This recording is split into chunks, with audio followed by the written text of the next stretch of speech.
In this video, I'll show you how you can make a return on Temu. Now, if you head over to the support section and see under returns, it will say that you can do almost all items are eligible for returns and refunds within 90 days from the purchase date. And then it will make a few exceptions. So these are the exceptions.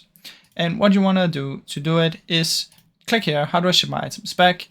If your items are eligible for a return, you may follow the steps below to start your return process.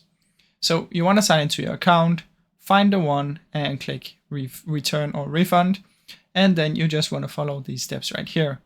Now you can go to this website and you can find it yourself. Just Google Temu returns and you can read carefully what you need to do. But simply follow these and you should be able to do it as long as you fix this. So I really hope you enjoyed this short video. If you did, please leave a like and subscribe as it helps me out a ton. Thank you so much for watching.